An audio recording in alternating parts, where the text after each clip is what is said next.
할렐루야. 또 오늘 복된 주일 하나님 앞에 나와서 예배하는 우리 사랑하는 성도들에게 오늘도 말씀 통하여서 또 예배를 통하여서 또 하나님께서 하늘로부터 내려오시는 은혜와 평강이 우리 가정 가운데, 여러분의 삶의 지경 가운데 풍성하게 넘치실 수 있기를 우리 주님의 이름으로 축복합니다. 1970년 미국 3M 회사에서 근무하던 스펜서 실버 박사라는 분이 계셨습니다. 여러분 3M이라고 하는 회사 여러분 알고 계시죠? 뭐 테이프도 만들고 또 수세미도 뭐 만들고 여러 가지 이제 우리나라에도 3M 제품들이 뭐 이렇게 들어와 있는데요. 바로 그 회사에 연구원으로 근무하고 계신 스펜서 박사님이라는 분이 계셨는데 이분이 그 발명을 하기 위해서 한 제품을 만들기 위해서 열심히 실험을 하고 있었는데요. 뭘 만들기 위해서 실험을 했냐? 초강력 접착제를 만들기 위해서 실험을 했다는 겁니다. 그런데 지금은 그 초강력 접착제가 나와 있죠 이미.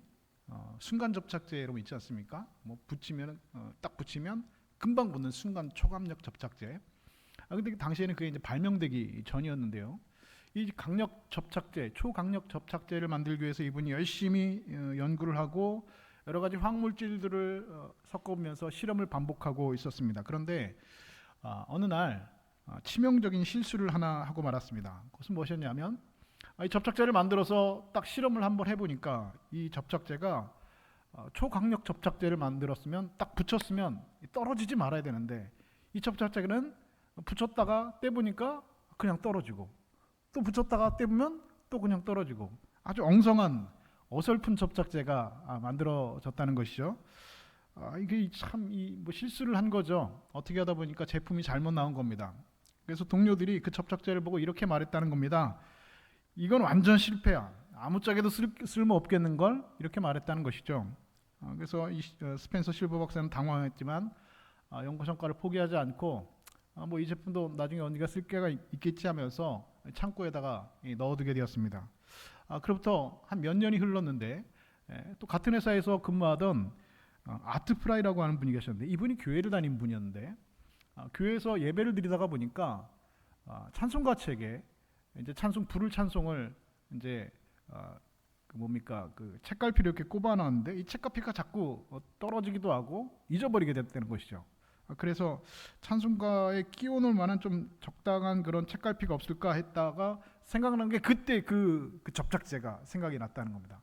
몇 년 전에 어설프게 붙어 있는 그 접착제, 그래서 창고에 묵혀져 있는 그 접착제가 그때 생각이 났다는 거죠. 그래서 이 접착제를 가지고 쉽게 떨어지는 접착제를 가지고 제품을 만들면 어떻겠나라고 생각을 했다는 것이죠. 이걸로 책갈피 만들면 쉽게 떨어지지 않고 나중에 떴다가도 흔적 남지 않게 다시 붙일 수 있지 않겠나라는 생각을 했다는 겁니다. 그래서 실험적으로 만들었던 작은 메모지 한 장, 그것이 오늘날 전 세계인들이 사용하는 포스트잇이라고 하는 메모지로 태어났다고 했다는 것입니다. 여러분 포스트잇이라고 하는 메모지 여러분 다 알고 계시죠? 모르시는 분들이 계셔서 제가 여기에 제품을 가지고 나왔습니다. 이 제품으로 말씀드릴 것 같으면 붙었다가 뗐다가 할 수 있는 그런 제품이란 거죠. 그냥 뗐다가 또 붙이면 또 흔적 남지 않고 붙는 겁니다. 뭐 제가 이렇게 하니까 무슨 뭐 이거 팔러 나온 사람처럼 보이는데 이거 팔 건 아니고요. 혹시나 모르는 분이 계실까봐. 근데 여러분 다 대부분 한 번씩 다 이 포스트잇이라고 하는 제품을 이 메모장을 써 보셨을 겁니다. 저도 거의 매일 사용을 하고 오늘도 찬송가 책에다가 이 매번 찬송할 때마다 이 포스트잇을 붙여놓고 또 뗐다가 다음에 다른 찬송할 때 또 붙이면 또 흔적도 없이 이 붙는 포스트잇 되었다는 겁니다. 그래서 오늘날 이 3M이라고 하는 회사를 대표하는 베스트셀러 상품이 되었다는 겁니다. 이 이야기가 어디에 있느냐? 이 3M이라고 하는 회사의 홈페이지에 있는 내용을 제가 그대로 여러분에게 설명을 해드린 겁니다. 사람들은 처음에 이 엉성한 접착제를 실패한 발명이라고 불렀다고 합니다. 그러나 누군가는 그 실패 안에서 새로운 가능성을 발견하게 되었다는 것이죠. 그리고 결국 그 실패는 전 세계인들의 일상에서 없어서는 안 되는 아주 좋은 도구로 사용되게 되었습니다.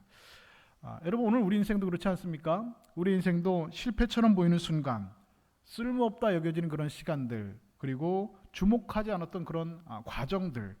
그러나 하나님은 그 모든 조각들을 다 모아서 때가 되면 합력하여서 선을 이루게 하시는 위대한 작품으로, 위대한 발명품으로 위대한 하나님의 상품으로 만들어 가신다는 것이죠. 오늘 보면 로마서 8장 28절 그래서 이렇게 말씀합니다. 하나님을 사랑하는 자 곧 그의 뜻대로 부르심을 입은 자들에게는 모든 것이 합력하여 선을 이루느니라 말씀하고 있습니다. 우리가 인생길을 걸어가다 보면 항상 쭉 뻗은 고속도로만 걸어가지는 못합니다. 때로는 갑자기 거친 비포장 도로가 나타나기도 하고, 때로는 돌길을 걸어가기도 하고, 돌이 날라와서 그 돌에 걸려서 넘어지기도 합니다. 그러나 우리는 그럼에도 불구하고 낙심할 필요가 없습니다. 왜냐하면 우리는 우리의 아버지 되시는 하나님께서 우리와 함께 하시기 때문입니다. 예레미야서 18장 6절은 이렇게 말씀합니다. 진흙이 토기장의 손에 있음 같이 너희가 내 손에 있느니라 말씀하고 있습니다. 여러분, 우리 인생이 어디에 있든지 어떻게 되든지 모두 하나님의 손에 있다라는 것입니다. 우리 진흙과 같은 우리의 인생이 하나님 손에, 토기장의 손에 있음 같이 우리가 하나님 손에 들려 있다는 것이죠. 그 하나님의 손에서 하나님께서 저와 여러분을 그릇으로 만드시면, 그릇으로 빚어가시면 저와 여러분은 그릇이 될 것이고, 하나님께서 저와 여러분을 컵으로 만드시면, 컵으로 빚어가시면 우리는 컵이 될 것입니다. 하나님께서 잘 되게 하시면 잘 될 것이고, 또 하나님께서 안 되게 하시면 우리는 안 될 것입니다. 모든 것이 진흙에 있는, 토기장의 손에 있는 진흙과 같이 우리의 모든 인생이 하나님의 손 안에 달려 있다라고 하는 사실입니다. 그러니 오늘 여러분의 시선을 하나님을 향하여서 여러분 고정하실 수 있기를 바랍니다. 하나님 더 의지하고, 하나님 더 사랑하고, 하나님 더 신뢰하고, 하나님을 기쁘시게 하는 모든 믿음의 백성들 되실 수 있기를 주님의 이름으로 축복합니다. 오늘 우리에게 일어나는 모든 일들은 합력하여 선을 이루게 하신 그 하나님의 사랑을 오늘 말씀을 통하여서, 예배를 통해서 체험하게 되시는 여러분 되실 수 있기를 다시 한번 주님의 이름으로 축복합니다. 자, 그렇다면 하나님께서 우리를 사랑하신다고 했는데, 하나님께서 우리를 그렇게 사랑하신다고 하는데 그 사랑하시는 증거가 어디에 있느냐라고 하는 것이죠. 하나님께서 우리를 사랑하시는 증거, 그것은 바로 하나님께서는 우리를 위해서 모든 것을 내어주신 것이 바로 하나님께서 우리를 사랑하시는 증거가 되어집니다. 여러분 혹시 가시고기라고 하는 어류를 혹시 알고 계신지 모르겠습니다. 가시고기라고 하는 그 고기, 어류가 있는데요. 이 가시고기는 굉장히 특이한 성격을 가지고 있습니다. 대부분의 어류들은 알을 낳게 되면 그 알을 낳고 그대로 그 자리를 떠나게 되는 것이죠. 그런데 이 가시고기는 어류 중에서 유일하게 알을 낳고 그 알을 곁에서 지키고, 그 새끼들이 그 알에서 부화할 때까지 옆에서 지키고 보호하고 있는 유일한 어종이 된다는 겁니다. 게다가 새끼들이 태어나면 그 새끼들은 그 아버지의 살을 뜯어먹고 자라고 된다는 것이죠. 다시 말해서 이 가시고기는 자기 새끼를 위해서, 갓 깨어난 자기 새끼들을 위해서 자기 몸을 내어주는 고기가 바로 이 가시고기라고 하는 어류입니다. 여러분, 이것이 아버지의 사랑이라는 것이죠. 우리 하나님 아버지께서도 독생자 예수 그리스도를 십자가에서 내어주셨습니다. 우리를 구원하시기 위해서, 우리 대신 죽게 하시기 위해서 아들을 아낌없이 우리에게 내어주신 것입니다. 그 아들 독생자 예수 그리스도께서 십자가에서 엘리 엘리 라마 사박다니, 나의 하나님 나의 하나님 어찌하여 나를 버리시나이까라고 하는 고통과 부르짖음 속에서도 하나님께서는 그 침묵으로 그 하나님, 그 아들 독생자의 부르짖음에서 외면하시고 고개를 돌리셨습니다. 이유는 단 한 가지입니다. 바로 저와 여러분을 구원하시기 위하였습니다. 그리고 로마서 8장 32절은 그 내용을 이렇게 우리에게 분명히 말씀하고 있습니다. 자기 아들을 아끼지 아니하시고 우리 모든 사람을 위하여서 내주신 이가 어찌 그 아들과 함께 모든 것을 우리에게 주시지 아니하겠느냐. 할렐루야. 우리를 위해서 아들을 내어주신 그 하나님이 무엇을 아끼시냐는 말입니다. 모든 것을 우리에게 주시지 않겠느냐라고 하시는 말씀입니다. 여러분 솔직하게 얘기해서 아들 주면 여러분 다 준 거 아닙니까? 독생자 여러분 내어주면 여러분 다 준 거 아닙니까? 입장을 바꿔서 한번 생각해 보시죠. 여러분의 자녀, 여러분의 아들을 누군가를 위해서 여러분 그 아들의 목숨을 내어줬다고 한다면 여러분 내 인생을 다 준 거 아닙니까? 나의 전 존재를 다 준 것이 아닙니까? 하나님께서 그러셨습니다. 우리를 위해서, 저와 여러분을 위해서, 저와 여러분을 죄에서 구원하시기 위해서 하나님께서는 독생자 예수 그리스도를 아끼지 않고 십자가에서 내어주신 것입니다. 여러분 이것이 하나님의 사랑입니다. 그 하나님의 사랑을 여러분 확신하실 수 있기를 주님의 이름으로 축복합니다. 자기 아들을 아낌없이 내어신 하나님께서는 앞으로도 저와 여러분을 위해서 그리고 우리들을 위해서 어떤 것도 아끼지 아니하시는 부심을 굳게 믿고 살아가시는 믿음의 백성 되실 수 있기를 주님의 이름으로 축복합니다. 또 하나 분명한 사실이 있습니다. 그것은 무엇이냐? 하나님의 사랑은 어떠한 경우에도 변함이 없다는 사실입니다. 여러분, 세상에 모든 것들은 다 변합니다. 시간도 변하고 사랑도 변합니다. 어제 너밖에 없다는 그 사랑의 명에서도 여러분, 세상은 여러분 다 변하게 되어 있습니다. 인간의 사랑 여러분 다 변하지 않습니까? 얼마 전에 말씀드렸죠. 아직 모르는 분이 계셔서 다시 말씀드립니다. 요즘에 남편을 뭐라고 부른다고요? 아니, 잊어버리셨어요? 남편이 뭐라고 한다고요? 남편은 내 편이 아니라 남의 편이 남편이랍니다.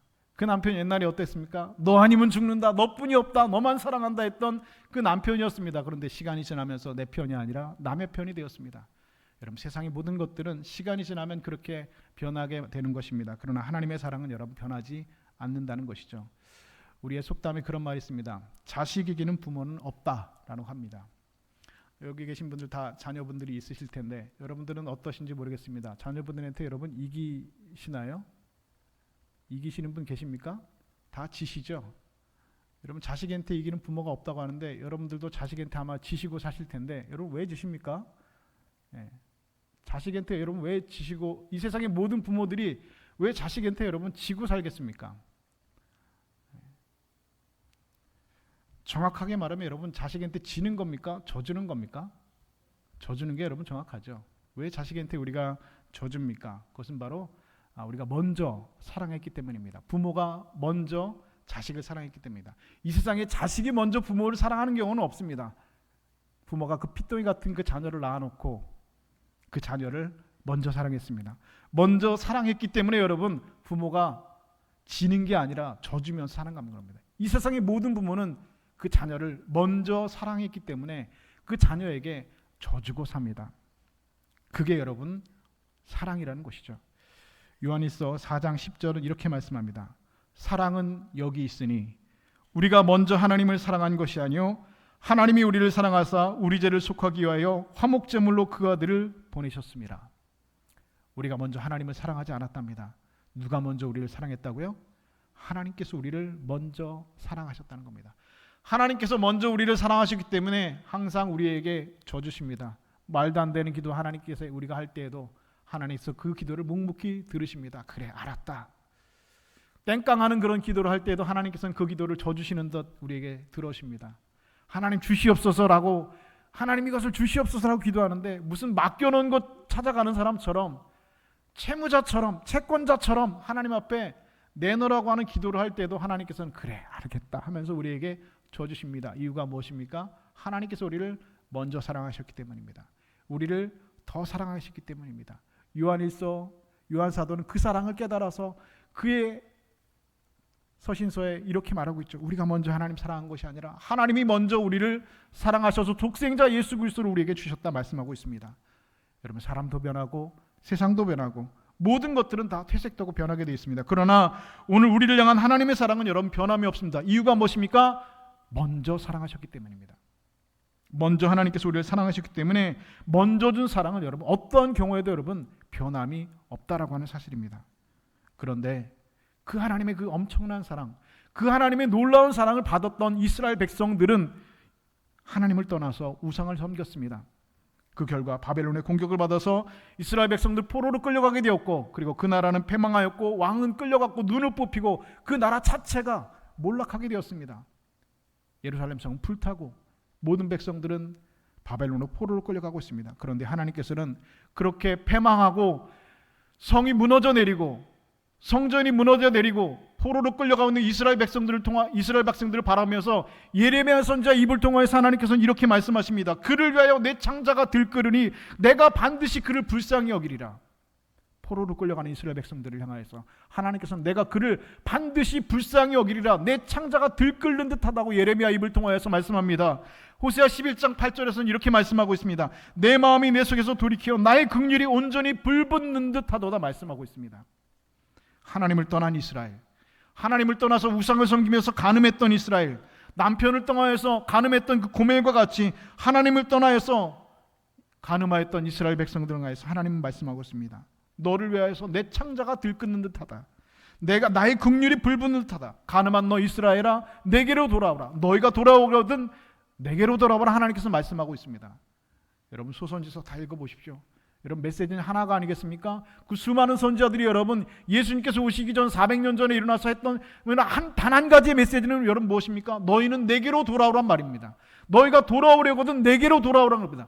가늠한 고멜과 같은 너희 이스라엘 백성들, 너희 백성들아 내게로 돌아오라. 하나님께서 말씀하셨습니다. 그럼에도 이스라엘 백성들은 여전히 하나님께 돌아오지 않았습니다. 그리고 신구약 중간시대 400년이 지난 시간 동안 어떠한 선지자도 일어나지 않았고 어떠한 하나님의 말씀도 선포되지 않은 그 400년의 시간이 지난 후 마태복음 1장에서 예수 그리스도라고 하는 하나님의 마지막 그 사랑의 표현이 십자가를 통하여서 여러분 우리 가운데 증거되어지고 선포되어졌습니다.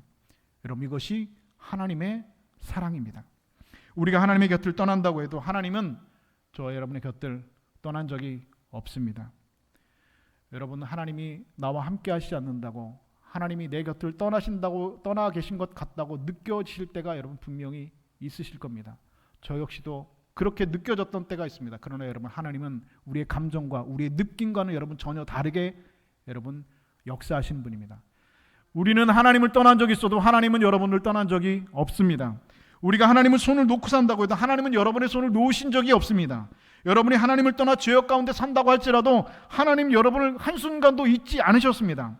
하나님 읽고 죄악 가운데 살아간 이스라엘 백성들에게 하나님은 이사야 선지자를 통하여서 그가 벗은 몸과 벗은 발로 3년을 다니면서 하나님께서는 이렇게 말씀하셨습니다. 악인은 그의 길을, 불의한 자는 그의 생각을 버리고 여호와께로 돌아오라. 그리하면 그가 긍휼히 여기시리라. 우리 하나님께로 돌아오라. 그가 너그럽게 용서하시리라. 여러분 이 하나님의 변함없는 사랑에 여러분 믿음으로 오늘 여러분의 예배로 오늘 여러분의 삶으로 나의 전 존재로 응답하시는 저와 여러분 되실 수 있기를 우리 주님의 이름으로 축복합니다. 오늘 본문 우리에게 이렇게 말씀하고 있죠. 우리가 알거니와 하나님을 사랑하는 자 곧 그의 뜻대로 부르심을 입은 자들에게는 모든 것이 합력하여 선을 이루시니라 말씀하고 있습니다. 이 말씀의 시작은 이렇게 시작합니다. 우리가 알거니와 했습니다.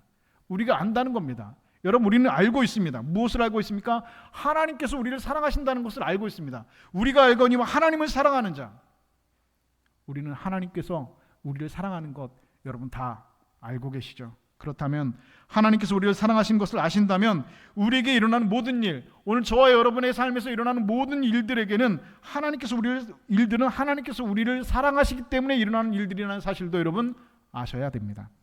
그래서 우리의 눈에 보기에 안 좋은 일, 고통스러운 일, 어렵고 힘든 일, 분명히 그 일들 가운데서도 하나님의 뜻이 그 가운데 숨겨져 있다는 사실도 여러분 역시 알고 계셔야 됩니다. 요셉이라는 사람이 있었지요.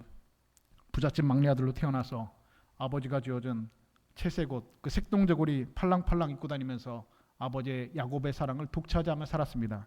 17살이 될 때까지 그 요셉은 철들지 않은 사람으로 살았습니다. 형들이 잘못하는 일이 있으면 아버지께로 달려가서 그 형들의 잘못하는 일을 고자질하면서 살았습니다. 그렇게 철없는 17살 그 사춘기 소년, 그렇게 형들을 고자질하면서 아버지에게 사랑받으며 살았습니다. 아버지에게 이렇게 형들을 고자질했던 이유가 무엇입니까? 그렇게 살면 아버지의 사랑을 더 많이 받을 수 있을 것이라고 요셉은 생각했기 때문입니다. 자, 여러분 한번 생각해 보시죠. 이 철없는 17살 요셉이라고 하는 사람, 그냥 그렇게 부잣집 철없는 막내 아들로 살았다고 한다면 여러분 어떻게 됐겠습니까? 그냥 그렇게 살다가 그냥 그렇게 그 가나안 땅에서 여러분 죽었을 것입니다. 그런데 하나님의 계획은, 하나님의 뜻은 거기에 있지 않았습니다.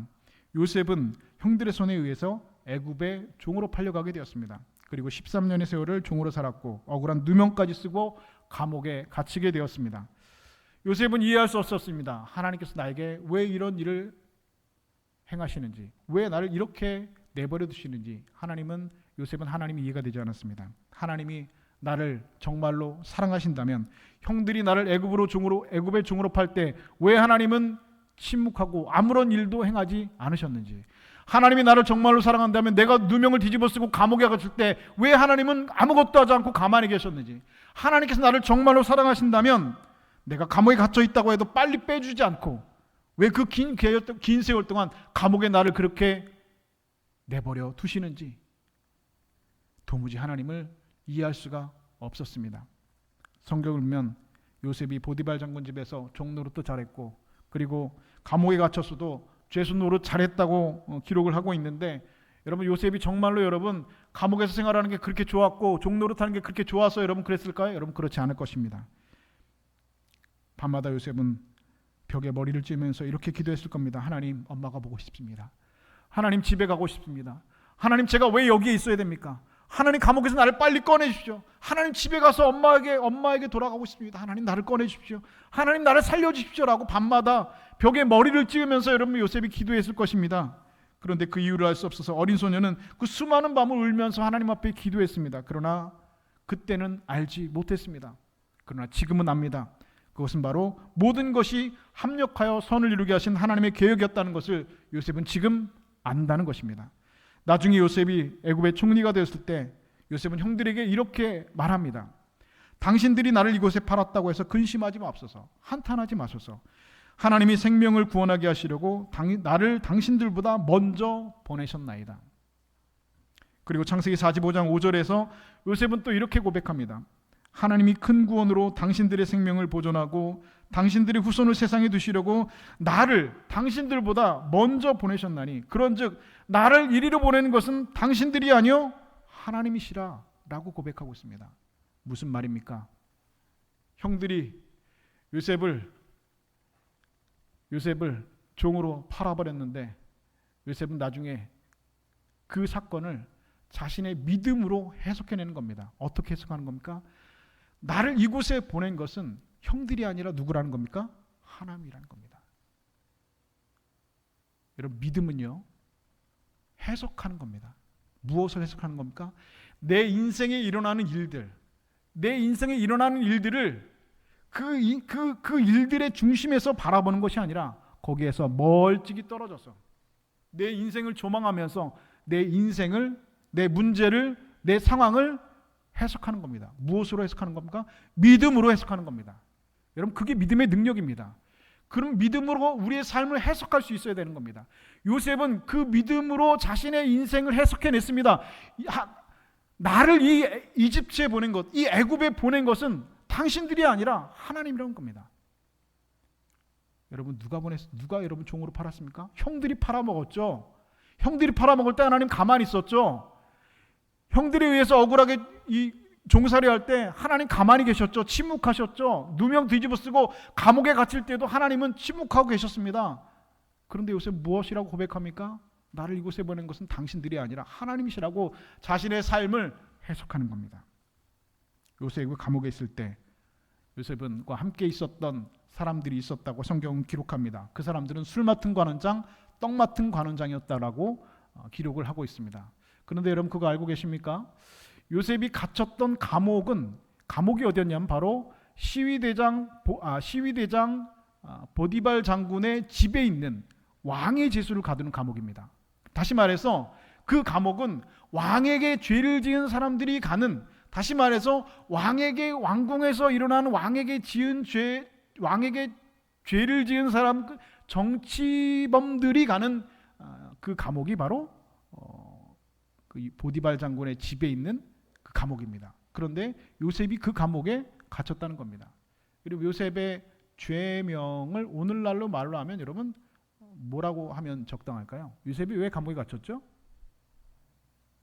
그렇죠. 그 보디발 장군의 아내를 겁탈하려고 했다는 그런 누명을 뒤집어 쓴 거 아니겠습니까? 그러니까 요즘 말로 하면 성추행범 혹은 성추행, 성폭행, 미수 이런 비슷한 거 아니겠습니까? 그죠? 예. 그럼 요즘 말로 말하면 잡범입니다. 잡범 중에서도 진짜 저질 잡범이죠. 그런데 요셉은 그 잡범들이 가는 감옥에 갇힌 것이 아니라 왕의 제수를 가두는 시위대장 보디발 장군의 그 정치범들 수용소, 그곳에 갇혔다는 겁니다. 그곳에 가니까 정말로 왕에게 죄를 지은 사람들이 있었습니다. 술 맡은 관원장, 떡 맡은 관원장들이 있었습니다. 자, 그 사람들하고 요셉이 여러분 그 감옥에 있는 생활 동안에 감옥에서 여러분 뭐하고 살았을까요? 술 맡은 관원장, 떡 맡은 관원장하고 그 감옥에 한 방에 있으면서 요셉이 그 사람들하고 뭐하며 살았을까요? 여러분, 감옥에 안 갔다 오셨습니까? 네, 잘 모르시나 보네요. 감옥에 안 갔다 오셔서 잘 모르시는데, 감옥에 갔다 온 사람들이 하는 말이, 감옥에서 제일 많이 하는 게 뭐냐면 말입니다. 내가 옛날에 세상에서 뭐 했는데 뭐 이렇고 저렇고 뭐 이렇고 저렇고 뭐 이런 일들 얘기하는 거죠. 술 맡은 거 하는데 내가 술 맡은 관원장에 있으면서 내가 술을 이렇게 잘 먹어가지고 내가 바로왕에게 파라오에게 이런 술을 바쳤는데 뭐 누명을 뒤집어 쓰고 내가 열쇠 갖췄고, 떡 맡은 관원장은 내가 이런 빵을 만들고 떡을 만들었는데 이렇게 해가지고 내가 했고, 애굽 왕이 이렇고 뭐 애굽 왕실이 이렇고 애굽 왕실의 어떤 편은 누구고 이런 편은 누구고 하는 얘기를 하지 않았겠습니까? 근데 그 얘기를 다 누가 들은 겁니까? 요셉이 다 들은 겁니다. 거기에서 여러분 요셉이 술 맡은 관원장, 떡 맡은 관원장에게 여러분 정치 교육을 받은 겁니다. 애굽의 왕실은 어떻고, 애굽 왕의 그 파라오의 성격은 어떻고, 어떤 편은 누구고 이 편은 누구고, 감옥에서 여러분 그 모든 현실들을 다 깨닫게 된 것입니다. 그래서 나중에 그 감옥에서 나와가지고 요셉이 이 총리가 되었을 때 애굽이라고 하는 나라에 대해서 완벽한 지식을 가지고 그 감옥에서 나오게 되었다는 것이죠. 그리고 총리가 되었을 때 임무를 맡은 그날부터 훌륭하게 요셉은 국정을 이끌어 나갈 수 있게 되었습니다. 여러분, 하나님께서 하시는 일에는 실수가 없습니다. 성경은 분명히 말씀하고 있습니다. 참새 한 마리도, 참새 두 마리도 하나님 아버지의 뜻이 아니면, 허락하지 아니하시면 땅에 떨어지지 않는다. 마태복음에 여러분 분명히 말씀하고 있습니다. 하물며 독생자 예수 그리스도의 목숨과 밥 바꾼 저와 여러분에게 아무런 의미가 없이 우연처럼 일어난 일은 세상에 없다는 겁니다. 그럼 세상에 우연은 없습니다. 아니, 그리스도인들에게 우연은 없습니다. 인연도 없습니다. 우리가 인연이 있어서 이렇게 만났다? 그런 거 없습니다.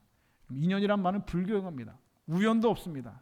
여러분, 하나님께서는 우연히 우리 가운데 아무런 의미 없이 일어나게 하는 그런 일들은 여러분 세상에 그리스도인들에게 존재하지 않습니다. 하나님께서는 요셉을 사용하시려고 종으로 애굽에 팔리게 하셨습니다. 누명을 쓰고 감옥에 하나님께서 갇히게 하셨습니다. 그리고 감옥 안으로 두 사람의 가정교사를 보내시고 애굽 왕의 꿈을 꾸게 하시고 그 꿈을 해석하도록 하셨습니다. 그리고 요셉을 마침내 애굽의 총리로 세우셨습니다. 사람의 눈으로 볼 때는 요셉의 인생이 그렇게 여러분 기구한 인생, 파란만장한 인생이 없지요. 억울한 일도 많았고 눈물 흘리는 일도 많고 답답한 일도 많았습니다. 밤에 벽에 머리를 찌우면서 엄마가 보고 싶습니다. 집으로 돌아가 계십시오. 여러분, 그런 일들이 요셉의 인생에 얼마나 많은지 모르겠습니다. 그러나 포기하고 싶은 순간, 답답하고 안타까운 고통스러운 간이 있었지만 이 모든 것은 하나님의 시간표 안에 있었다라고 하는 사실입니다. 모든 것이 합력하여서 선을 이루게 하신 하나님의 섭리고 하나님의 여러분 역사였다라고 하는 사실입니다. 합력하여 선을 이룬다라고 하는 말은 서로 힘을 합친다라는 말입니다. 이 말의 정확한 의미는 어떤 뜻이냐? 한 가지 일만 따로따로 놓고 볼 때는 안 좋은 겁니다. 다시 말해서 고통스러운 일, 억울한 일, 아픈 일, 힘든 일, 이런 한 가지 일들을 따로따로 놓고 볼 때에는 안 좋은 것으로 보이지만 그 일들이 모이면, 그 일들이 두 가지가 되고 세 가지가 되고 서로 합쳐질 때는, 합력하게 되면 결국에는 좋은 것이 된다라고 하는 것이 바로 합력하여 선을 이룬다는 말씀의 뜻입니다.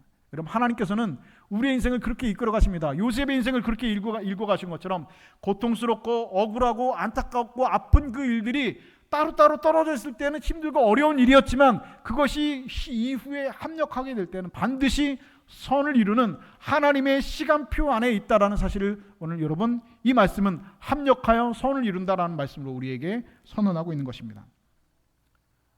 영국의 역사학자인 토인비가 즐겨 사용하는 이야기가 있습니다. 영국의 청어잡이 배가 북해로 출항을 했습니다. 여러분, 이 북해에는 지금도 그렇지만 바람이 많이 불고 아주 파도가 많이 쳐서 어업 활동을 하기가 굉장히 어려운 곳입니다. 그런데 그곳에 영국에 있는 수많은 어부들이 청어를 잡기 위해서 그 거친 바다 북해로 항해를 떠납니다. 그리고 많은 어부들이 그곳에서 청어를 잡아서 돌아온다라고 하는 것이죠. 근데 문제는 무엇이냐? 이 청어라고 하는 그 생선이, 청어라고 하는 그 어종이 특징이 하나 있는데 뭐냐면 잡으면 그 자리에서 바로 죽어버린다는 겁니다. 여러분, 그런 생선, 그런 어류가 우리나라도 있죠. 고등어가 그렇대요. 고등어가. 제가 예전에 제주도에서 고등어를 한번 낚시로 잡은 적이 있는데 정말 웃긴 게 뭐냐면 이 고등어가 얼마나 빨리 죽냐면요. 딱 잡아서 건져 올려가지고 배 위에다가 딱 놓으니까 입을 딱 벌리면서 죽어버리더라고요. 죽는데 5초도 안 걸려요. 바로 죽어버리더라고요. 10초, 20초 파딱파딱 거리다 죽는 게 아니라 꺼에 놓으니까 그 자리에 죽어버리더라고요. 이유가 있답니다. 고등어가 빨리 죽는 이유가 뭔지 아세요? 승질이 더러워서. 성격이 급해서 빨리 죽는답니다. 이 청어가 그렇대요.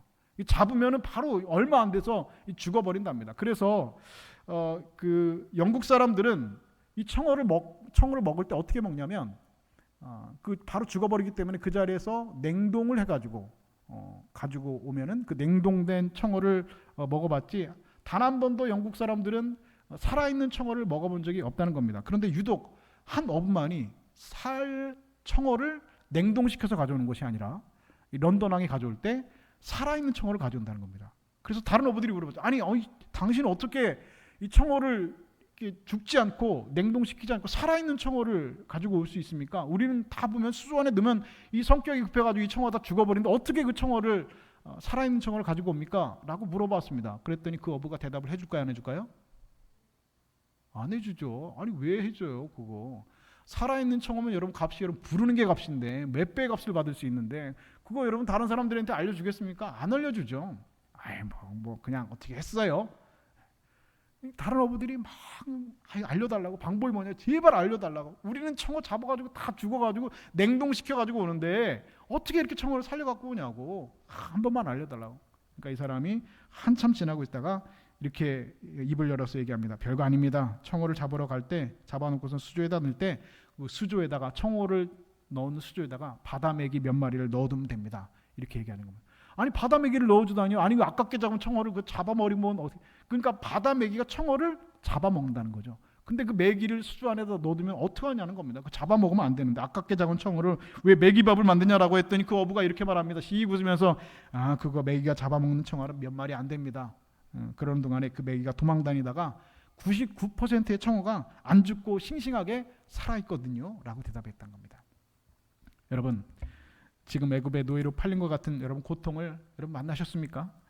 누명을 뒤집어 쓰고 억울하게 감옥에 갇힌 것 같이 여러분 답답한 시간을 여러분 보내고 계십니까? 그렇다면 여러분 삶에 매기가 들어와서 여러분의 삶을 여러분 힘들게 하고 여러분을 쫓아다니면서 여러분을 아프게 하고 있습니까? 그렇다면 여러분 조금만 기다리시기 바랍니다. 하나님은 가시고기 같은 독생자를 여신 하나님께서는 지금 여러분의 인생에 떡 맡은 관원 그리고 술 맡은 관원을 준비하고 계십니다. 여러분이 지나온 삶에 마음 아픈 일들이 얼마나 많으셨습니까? 왜 내게 이런 일들이 생겨야 되는지 낙심하고 눈물이 흘리는 일들이 얼마나 많았습니까? 그러나 돌이켜보면 이 모든 일들은 오늘 나를 있게 만들어준 것입니다. 그 일 때문에 기도할 수 있었고 그 일 때문에 하나님께 더 나아갈 수 있었고 그 일 때문에 그것 때문에 내 믿음이 더욱 깊어질 수 있었습니다. 우리에게 의미 없는 일은 결코 일어나지 않습니다. 지금 여러분이 만나는 모든 일, 고통스럽고 답답하고 눈물 나고 힘든 일, 결국은 여러분 합력하여 선을 이루시는 하나님의 시간표 안에서 아름답게 열매 맺게 될 줄로 믿으실 수 있는 여러분 되실 수 있기를 주님의 이름으로 축복합니다. 하나님을 사랑하는 자, 곧 그의 뜻대로 부르심을 입은 자들에게는 모든 것이 합력하여 선을 이룬다 말씀하셨습니다. 여러분의 삶에 지금 메기 한 마리 때문에 삶이 온통 그 메기가 뒤집어 놓고 있습니까? 그 고통의 추격 속에서도 살아 숨쉬게 하시는 하나님이 계심을 믿으실 수 있기를 주님의 이름으로 축복합니다. 오늘 여러분의 실패, 상처, 애굽과 같은 환경, 감옥과 같은 현실도 그런 우리의 삶의 모든 상황들이 하나님 손에 들려질 때 선으로 엮어가시는 이야기의 한 조각이 될 것입니다. 그러므로 사랑하는 여러분, 여전히 하나님 붙드시고 여전히 하나님을 의지하시고 여전히 하나님을 신뢰하시고 여전히 하나님께 기도하실 수 있기 바랍니다. 그 뜻대로 부르심을 입은 자로서 흔들림 없이 주님을 바라보십시오. 그때 비로소 지금 여러분이 밟고 있는 이 고통의 자리조차도 합력하여 선을 이루시는 은혜의 현장이 될 줄로 믿습니다. 그렇게 우리의 모든 순간을 믿음으로 해석하며 하나님의 선하심을 누릴 수 있는 은혜와 평강이, 그런 하나님의 복이 저와 여러분 가운데 충만하게 넘치실 수 있기를 우리 주님의 이름으로 간절히 축원드립니다.